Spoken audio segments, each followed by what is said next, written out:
Oswal budget headquarters में आप सभी का स्वागत है। पीएम मोदी का किया वादा वित्त मंत्री निर्मला सीतारामन ने पूरा किया।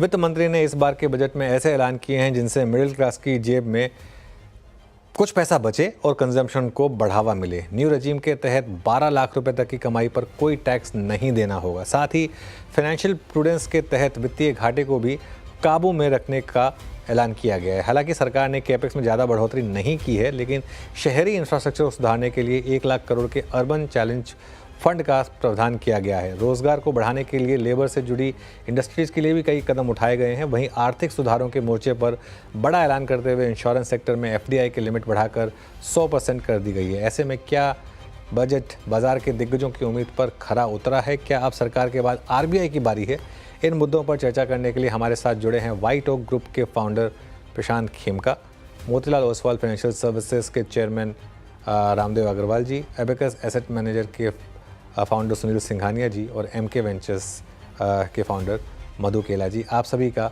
इस शो में बहुत बहुत स्वागत है और थैंक यू सो मच हमारे साथ जुड़ने के लिए। रामदेव सर, आपसे शुरुआत करता हूँ। एक दिन के दौरान भी आपसे बात हुई थी, लेकिन आपको ओवरऑल बजट कैसा लगा? शानदार बजट माना जाए इसे? हाँ, वही कि भाई मतलब ये तो ब्रिलियंट बजट है। देखिए, उन्होंने कंजम्पशन के लिए दिया तो किसी और दूसरे जेब से निकाला नहीं। जनरली क्या होता है, एक जगह से निकाल के दूसरे देते हैं लोग। यहाँ पर क्या क्लियरली इन्होंने कंजम्पशन के लिए बूस्ट दिया है, but not at the cost of any other sector. तो वो एक बहुत अच्छी बात है। So there are only positives, there is not much of negative in this budget. Prashant Khemka ji, good afternoon.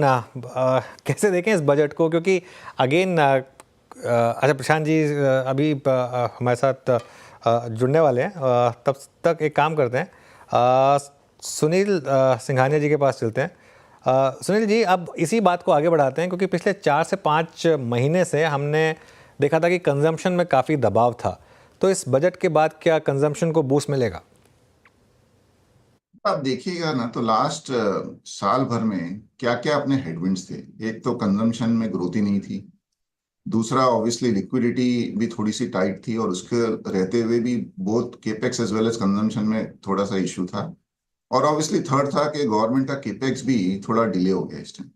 I think ये तीनों चीज अभी ठीक होगी, तो खाली कंजम्पशन को हम नहीं पकड़ते, बट अगर आप कंजम्पशन का सिर्फ लें तो अभी थोड़े दिन पहले RBI ने 1.5 लाख करोड़ की लिक्विडिटी इन्फ्यूज की। आई थिंक उससे एक जो कंस्ट्रेंट था लिक्विडिटी का और फ्रेश लैंडिंग का, वो थोड़ा ईज होगा। और आज जो ये 70-80 हजार रुपए का जो एक बेनिफिट हुआ है टैक्स में to individual Indian, I think उससे थोड़ा बहुत ऑब्वियसली कंजम्पशन में ही जाता है पैसा वो, और सब्सटैंशियल है। लाइक 12 लाख में 80 हजार रुपया अगर किसी का बचता है तो बेसिकली वो पूरा का पूरा उनके लिए एक नेट इनकम है।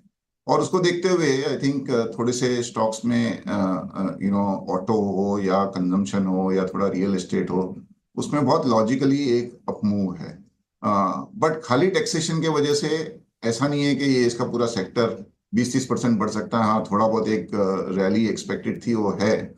But as I said, at the margin for consumption as well as for capex, दोनों जो एक बोलते हैं ना, जो प्रीडोमिनेंट व्हील्स है इंडियन इकोनॉमी के, आई थिंक दोनों को एक अच्छा बूस्ट मिला है। बिल्कुल। Prashant ji, good afternoon. आप इस बजट के बाद कैसा फील कर रहे हैं और क्या पोर्टफोलियो में कुछ चेंजेस करने की ज़रूरत होंगी? गुड आफ्टरनून जी, धन्यवाद मुझे आपके शो पे बुलाने का, एंड नमस्कार to all the fellow panelists as well. नहीं, बजट के बाद में ऐसा कोई पोर्टफोलियो में हमारे कुछ खास चेंज की मुझे लगता नहीं है टीम को ज़रूरत महसूस होगी, क्योंकि जैसे अपनी पिछली बार भी बात हुई थी, पोर्टफोलियो में बॉटम अप स्टॉक सिलेक्शन के थ्रू एक तो इन्वेस्टमेंट किया जाता है, and already consumption related exposure more than adequate है पोर्टफोलियोज में, बिसाइड्स टेक्नोलॉजी एंड फाइनेंशियल्स के। तो आई डोंट सी कि कुछ बजट के चलते खास चेंजेस किए जाएंगे। कुछ खास चेंजेस नहीं होंगे। मधु सर, गुड इवनिंग। मधु सर, कैसे देखें बजट को? एक तरफ कंजम्पशन पर फोकस, दूसरी तरफ थोड़ा सा केपेक्स को लेकर डिसअपॉइंटमेंट, आप कैसे देख रहे हैं? अनुज पहला है कि ये बियॉन्ड एनीवन्स एक्सपेक्टेशन है, ये 12 लाख का नंबर, एंड ये बहुत जरूरी था to boost up the consumption, to get the sentiments back, and I think very good step. See capex का नंबर अगर हम एक्चुअल जो अचीव होगा वो 10.2 लाख के सामने अगर 11.2 लाख है तो 10% का इजाफा है जो खराब नहीं है। It could have been better but खराब नहीं है। अनुज, मेरे हिसाब से जो मोस्ट इंपॉर्टेंट चीज ये बजट ने डिलीवर किया है वो है direction to compliance and regulation. CA India में बहुत बड़ा परेशानी का विषय रहा है, रेट्रोस्पेक्टिव टैक्स, टैक्स एम्बिग्विटी, जिसमें फाइनेंस मिनिस्टर ने बहुत कैटेगरिकली बोला that in the new tax bill जो वो प्रपोज करने वाली है अगले वीक में, वहां पे काफी इम्फेसिस होगा to make sure the taxation laws are clean and there is no room for misinterpretation. So, अनुज, ये बजट के नंबरों में बहुत ज्यादा मैन्युवरेबिलिटी नहीं होती है, पर ये जो गवर्नमेंट का इंटेंट है कि डिरेगुलेट करना है, क्लीन करना है एंड एम्बिग्विटी हटानी है और ईज ऑफ डूइंग बिजनेस को अच्छा करना है, वो मेरे हिसाब से सबसे बड़ा पॉजिटिव है इस बजट का। ओके, रामदेव जी, कैपेक्स के नंबर को बाजार ने नेगेटिवली लिया है थोड़ा सा, आप इसे कैसे देखें? क्या बहुत ज़्यादा डिसअपॉइंटमेंट की ज़रूरत नहीं है यहाँ पर? जो मैं कमेंट्री सुना तो आपका जो एक्चुअल नंबर है वो 10.18 या 10.2 जैसा है इस साल के लिए, 24-25 के लिए। वो भी मेरे को लगता नहीं पहुँच पाएगा पूरा। सो क्लियरली आप 10.25 लाख इस साल खर्च कर रहे हैं तो अगले साल आप 11.25 कर रहे हैं, उसके ऊपर और भी ऊंचा नंबर लेके, मतलब जो लास्ट ईयर का जो बजटरी एस्टिमेट था उसके ऊपर आपको ग्रोथ करने का था, तो ऑब्वियसली नहीं हुआ है, क्योंकि मेरे ख्याल से execution capability is also an issue. तो मेरे ख्याल से ऐसा लगता है मुझे कि इस साल के लिए जो लास्ट ईयर का जो कैपेक्स बजट था उसको ही आपने नेक्स्ट ईयर रिपीट किया 11.2 में। सो यदि वो एग्जीक्यूट कर लिया पूरा का पूरा, उसके बाद वापस ग्रोथ चालू होगा। सो जो मुझे नहीं लगता है कि उनका जो डायरेक्शन जो है फॉर इंफ्रा बिल्डअप और जो भी कैपेक्स जहाँ चाहिए उसमें कोई बदलाव है। सिर्फ बदलाव यही है कि भाई जो आप कंजम्पशन को कम्प्लीटली इग्नोर कर रहे थे पहले बजट्स में, डिस्पाइट सब सजेशन के बाद भी वो कम्प्लीटली इग्नोर कर रहे थे और वो पूरा इंडस्ट्री एकदम बैठ गया था, वो आपने थोड़ा सा परकअप किया है by giving this tax free up to 12 lakh. So वो जो बूस्टर जो हुआ उसी कारण से क्या पूरा बाजार बैठा था कैपेक्स के साइड में और थोड़ा सा टेलविंड आया आपके कंजम्पशन के साइड में। सो तो वो चर्न जो हो रहा है वही बाजार में आज दिख रहा है। बिल्कुल। प्रशांत जी, आपका क्या व्यू रहेगा इसके ऊपर? क्या मार्केट आज कैपिटल गुड स्टॉक्स की काफ़ी पिटाई भी हुई, पहले इन स्टॉक्स ने काफ़ी अंडर परफॉर्म किया है, क्या ये नंबर थोड़ा सरदर्द बनेगा मार्केट के लिए या इट्स ऑल फाइन? देखिए, रामदेव जी ने जैसे एक्सप्लेन किया कि हाँ, बजट में जो कैपेक्स नंबर पहले 8-10 साल जो सरकार की थी वहां पे हाई टीन्स में ग्रोथ हुआ कैपिटल एक्सपेंडिचर का, स्पेंडिंग का। अभी जुलाई बजट में करीबन 10% का प्रोजेक्टेड था, तो इन्वेस्टर्स को ऐसा था कि मे बी एक बजट है ये, सिर्फ may be this budget is lower, next budget में फिर से वो मिड टू हाई टीन्स में आ सकता है। अभी ये दूसरा बजट है इस सरकार का और इसमें भी 10% ही इंक्रीज हुआ है इंडस्ट्रियल ये कैपिटल एक्सपेंडिचर में। तो अब इन्वेस्टर्स लोग will have to recalculate that assumption के फिर से 15-20% का ग्रोथ आ जाएगा, and that's reasonable to recalculate I think post the election last year. And वो कंजम्पशन की तरह ज्यादा झुकाव है सरकार का, वो काफी क्लियर था लास्ट बजट में भी, and that is how we should take it and move forward. अभी दिस इज लाइक थोड़ा इंडस्ट्रियल सेक्टर को थोड़ा कुछ नुकसान हुआ, थोड़ा कंजम्पशन सेक्टर को बेनिफिट हुआ, बट ओवरऑल मार्केट को आप देखिए तो these are puts and takes जो हमेशा चलते आ रहे हैं। हर बजट में कुछ ये छोटा मोटा इधर उधर होते रहता है। I think the bigger positive which जो इस बजट को one of the best budgets मैं कहूंगा in a long time, and last year के बजट में I was somewhat disappointed, so but this budget more than makes up for it. जैसे मधु जी ने कहा कि इसमें क्लियर इंटेंट है गवर्नमेंट का। आप अगर ऑनरेबल एफएम का स्पीच सुनिए तो ऑलमोस्ट एवरी 5 मिनट सेगमेंट्स में कहीं ना कहीं ईज ऑफ डूइंग बिजनेस के रिलेटेड कुछ ना कुछ एडिशनल सुझाव है इसमें। चाहे वो जैसे उन्होंने कहा new income tax bill would be clear simple to understand, and provide tax certainty. अभी देखने वाली बात है ये सब अगले वीक अगर रिलीज होगा तो वो होगा कि नहीं, but at this point in time there is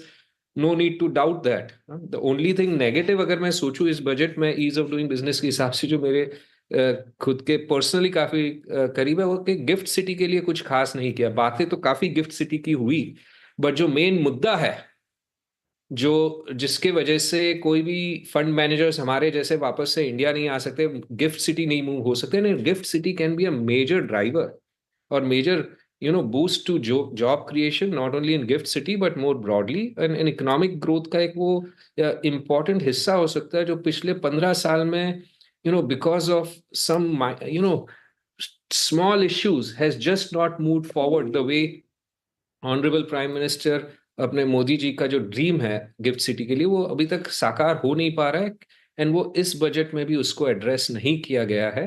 that is a major negative I think GIFT City के लिए एंड बजट में. बट बाकी otherwise keeping that aside, budget ease of doing business जो हमेशा मेरा नंबर 1 मुद्दा रहता है, उसके लिए काफी पॉजिटिव कहा जा सकता है.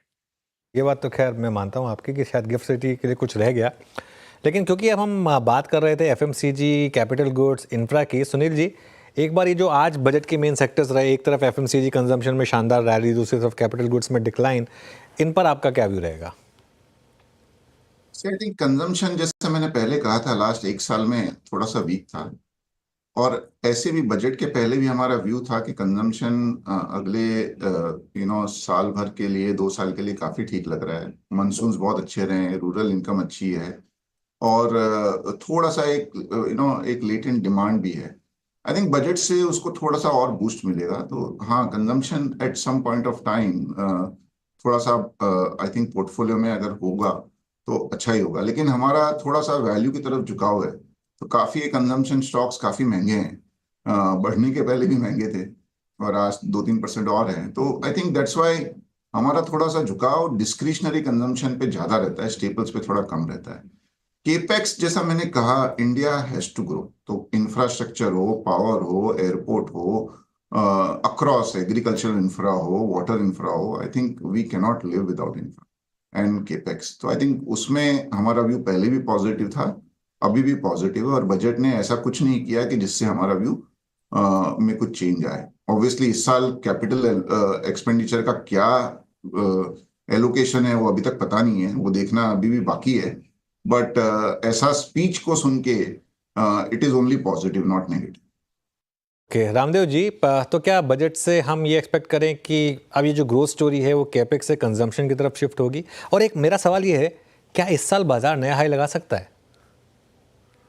मेरे ख्याल से अनुज, आरबीआई क्या करता है, जो मूड है, जो भी प्राइम मिनिस्टर ने बोला, तो जो प्राइम मिनिस्टर जी ने बोले उनसे ये एक समझ में आ रहा है कि इनको जो विकसित भारत है या जो लार्जर ग्रोथ ऑब्जेक्टिव है, come what may they will push the economy to 7%, 7.5% kind of growth. क्योंकि वो ग्रोथ नहीं आया तो बहुत कुछ लफड़ा होगा, in the sense that tax collection नहीं आएगा या और भी दूसरे प्रॉब्लम्स आएंगे. तो clearly they even at little cost they will push the growth. अब उसके लिए सबसे बड़ा चीज़ मेरे ख्याल से अपार्ट फ्रॉम फिस्कल, अभी क्या मॉनेटरी के ऊपर बहुत है जो आरबीआई से आएगा अगले बजट मीटिंग में, या जो क्रेडिट फ्लो है जो इकोनॉमी में ऑलमोस्ट बहुत कम हो गया, 15% से घट के 10 हो गया है, वो मेरे ख्याल से अगले महीना 15 में समझ में आएगा which way the wind is blowing. कि यदि मान लो जो क्रेडिट फ्लो अभी भी 9-10% रहता है, तो मेरे को नहीं लगता है कि डिस्पाइट ऑल दिस मेजर्स मतलब इसका रिजल्ट बहुत अच्छा आएगा. और यदि बाई चांस क्रेडिट ग्रोथ यदि 15-17% हो गया, फिर आप देखिए कितना कलर आएगा पूरे ग्रोथ में. तो एक मिनट, तो रामदेव सर, आपको लग रहा है कि आरबीआई रेट कट कर सकता है इसी पॉलिसी में? नहीं, मेरे को लग रहा है कि मॉनेटरी पॉलिसी विल फॉलो. जो सेंटिमेंट बजट ने सेट किया है उसके वही सेंटिमेंट में आपका मॉनेटरी पॉलिसी भी फॉलो होगा अगले 2-3 हफ्ते में या पखवाड़े में. तो उसको मैं अपने ध्यान में रखते हुए मुझे लग रहा है कि जो गौतम का ओरिजिनल एस्टिमेट था 25-26 का, वो आने का एक अच्छा चांस है. ओके, प्रशांत जी, क्या इसी पॉलिसी में रेट कट ये बहुत ज़्यादा तो नहीं हो जाएगा मार्केट के लिए? क्योंकि अभी आरबीआई ने पिछले मंडे को ही लिक्विडिटी के मेजर्स अनाउंस किए थे. क्या एक्सपेक्ट करें, पॉलिसीज में रेट कट भी आ सकता है क्या? देखिए बहुत डिफिकल्ट है कहना, और ना ही मैं एक्चुअली, मैं सही मानो तो, सही कहूँ तो ज़्यादा दिमाग लगाता हूँ इन सब मामलों में। वो आरबीआई की जो ये इश्यूज है वो आरबीआई बेस्ट जानती है, वो we take it as they come. हमारा टीम का ये मानना है कि इस पॉलिसी, इस मीटिंग में तो पॉलिसी कट आने का चांसेस कम है, पर जैसे मैंने कहा, मैंने अपना कुछ ज़्यादा दिमाग उसमें नहीं लगाया है। चलिए, तो अब अच्छा, अभी आने के चांसेस कम है। मधु जी के पास वापस चलते हैं। मधु जी, फिर बजट को देखते हुए क्या आप अपने पोर्टफोलियो में बदलाव करना चाहेंगे, आप अपने खुश हैं अपने पोर्टफोलियो से? वरिंदर, पक्का करनी पड़ेगी, बिकॉज अभी तक के जो मार्केट चल रहा था वो मेनली कैपेक्स और इन्वेस्टमेंट के ऊपर चल रहा था। अभी कंजम्पशन में मेरे हिसाब से लोगों का काफी अंडरवेट था, बिकॉज एफएमसीजी और ये कंपनियां लास्ट 2 साल से अंडर परफॉर्म कर रही थी। तो मुझे लगता है ये जो बजट में हुआ है, इसको कंजम्पशन को डेफिनेटली लेग अप मिलेगा, और थोड़े पोर्टफोलियोज में रिशफल करना पड़ेगा to include consumer stocks more aggressively. अच्छा सुनील जी, हालांकि आप नियर टर्म की बात थोड़ा कम ही करते हैं, आप एक लॉन्ग टर्म इन्वेस्टर हैं, लेकिन हमारे व्यूअर ये जानना चाहेंगे कि क्या बाजार में एक ड्यूरेबल बॉटम बना बजट के बाद? मार्केट का ये नियम है, market will always have this phases जहाँ पे थोड़ा सा ओवर वैल्यूएशन हो जाता है, थोड़ा सा अंडर वैल्यूएशन हो जाता है। कोई फेज ऐसा होता है जिसमें बहुत रिटर्न बन जाते हैं, कोई फेज ऐसा होता है जिसमें थोड़ा पेन भी देखना पड़ता है। आई थिंक लास्ट 2-3 साल में मार्केट्स बहुत ही अच्छे एक सॉर्ट ऑफ मूड में था। आई वुड से दैट काफी जगह वैल्यूएशन से ज्यादा प्राइस में मूवमेंट आ गया था। और हमने जो ये लास्ट जून जुलाई से लेके अब तक जो देखा है, लास्ट मे बी सितंबर में पीक बनाया था, बट जून जुलाई से लेके आज तक जो 6 महीने हुए हैं उसमें काफी चैलेंजेस आई, और प्री डोमिनेंट चैलेंज थी कि अपना ग्रोथ जीडीपी का भी और कॉर्पोरेट प्रॉफिट का भी, उसमें बहुत स्लो डाउन हुआ और शेयर सस्ते नहीं थे, इसके लिए आपको करेक्शन देखने को मिला। आई थिंक बीच बीच में करेक्शन आना जरूरी भी है, थोड़ा एक रियलिटी चेक भी हो जाता है। एज वी स्पीक टुडे मुझे नहीं लगता है कि मार्केट बहुत ज्यादा नीचे जाने की जगह है, but at the same time valuations पहले के मुकाबले ठीक है, लेकिन अभी भी एकदम कंपेलिंग नहीं है। तो आई थिंक ये साल थोड़ा सा एक चैलेंजिंग रहने वाला है, और अगर हमें लगता है कि अगर ये साल में हमने अगर लो डबल डिजिट रिटर्न भी बना लिए तो it will be a great year. और आई थिंक उसको ये बजट ने उसको थोड़ा सा और कॉन्क्रीट कर दिया है। लगता है कि लो डबल डिजिट रिटर्न इस साल भी बन सकते हैं, बट अगर उससे ज्यादा की आपकी उम्मीद है तो then we will have to have many more positives which will have to come. Prashant ji, आपका क्या व्यू रहेगा? लो डबल डिजिट रिटर्न्स के लिए भी अब अगले 11 महीने में कम से कम 11% कमाना पड़ेगा, क्योंकि निफ्टी अब तक इस साल अगर आप देखें तो करीब करीब -0.7% है, और मिड कैप तो इस साल एक्चुअली -6.5% है। मैं सहमत हूँ सुनील से। यहाँ मुझे लगता है अगले बजट तक सेंसेक्स जो है 85,000, विच वुड बी अराउंड 10-12%, और निफ्टी जो है 26,000, अगेन सिमिलर 10-12% का रिटर्न व्याजबी है एक्सपेक्ट करना। एंड ऑब्वियसली द बजट में ऐसा कुछ अर्थ शेकिंग नहीं है जो नियर टर्म अर्निंग्स को एक्सेलरेट करे, बट कुछ नेगेटिव नहीं है। तो ये जो 10-12% ग्रोथ है, दैट इज इन रिटर्न है, वो in line with what we expect corporate earnings growth होगा over the next 10-12 months. Prashant ji, एक और सवाल जो अब इन्वेस्टर्स की चिंता बढ़ा रहा है वो ये है कि एफआईआईएस की रिलेंटलेस सेलिंग का, हालांकि ये मानना होगा कि ये सेलिंग जो है इंडिया स्पेसिफिक नहीं है, ये इमर्जिंग मार्केट में हो रही है, और काफ़ी हद तक जो यूएस में उनको बॉन्ड यील्ड में ही और जिस तरीके के डॉलर के मूव्स रहे हैं वहीं पर अगर पैसा बन रहा है तो वो रिस्क नहीं लेना चाहते इमर्जिंग मार्केट का। लेकिन क्या कुछ चांसेस हैं इस साल एफआईआईएस के वापस आने के? देखिए, अभी पिछले 3-4 महीने में मैसिव इंक्रीज हुआ है एफआई का आउटफ्लो का, दो कारण से। एक तो अक्टूबर में बिकॉज चाइना 35% का जंप आया था चाइना में, ज्यादातर emerging market investors and global investors China में बहुत अंडरवेट थे। एंड जब इतना 35% का उछाल आता है और लोग अंडरवेट होते हैं, जैसे अभी मधु जी ने कहा कि इंडिया में कंजम्पशन में लोग अंडरवेट है, तो अभी उनका ध्यान उधर ज्यादा जाएगा क्योंकि अभी आज 2-3% ऊपर है कंजम्पशन, मार्केट फ्लैट है। वैसे ही अगर 35% का चाइना जैसे बड़े मार्केट में उछाल आता है तो व्याजबी है, अंडरस्टैंडेबल है कि फंड मैनेजर्स और इन्वेस्टर्स जो है चाइना की तरफ ज्यादा इन्वेस्ट करेंगे, और उसके लिए बाकी हर जगह से पैसा विड्रॉ करेगा, और इसलिए अक्टूबर नवंबर में इंडिया से विड्रॉ हुआ। अब जनवरी में जो आ रहा है हमारे हिसाब से मेनली बिकॉज ट्रंप के आने के बाद सबको यूएस में अपना एक्सपोजर इंक्रीज करना है, चाहे कम है बेंचमार्क से तो इक्वल करना है, इक्वल है तो ओवरवेट करना है। एंड यूएस 70% है ग्लोबल मार्केट कैप का, तो वहां पे आप अगर इंक्रीज करते हो 2-4%, 5% इंक्रीज करते हो तो that is a massive increase, और उसको आपको रिमेनिंग 30% के जो बकेट में से निकालना है। तो अगर आप 5-6% निकालते हो 30% के बकेट में से, तो वो 20% आउटफ्लो हो जाता है 30 के बेस पे। तो उसके चलते आई थिंक अक्रॉस बोर्ड काफी इमर्जिंग मार्केट से भी आउटफ्लो हुए हैं, और उसके चलते इंडिया से भी आउटफ्लो हुए। ये कब थमेंगे, कभी ना कभी तो थमेंगे जब ये जो रोटेशन कह सकते हो आप इनटू द यूएस चल रहा है अभी, वो हो सकता है अगले चंद दिनों में सॉफन हो जाए, रिड्यूस हो जाए, एंड फिर it will be normal market activity. कभी कोई दिन पॉजिटिव होगा, कोई दिन नेगेटिव होगा। हाँ, आज पिछले महीने में ऑलमोस्ट निरंतर हर एक दिन नेगेटिव आ रहा है एफआईआई का नंबर यूएस की वजह से मेरे हिसाब से। ओके, चलिए तो फिर इस नोट पर प्रशांत जी, मधु जी, सुनील जी और रामदेव जी, आप सबका बहुत बहुत शुक्रिया आज हमारे साथ जुड़ने के लिए।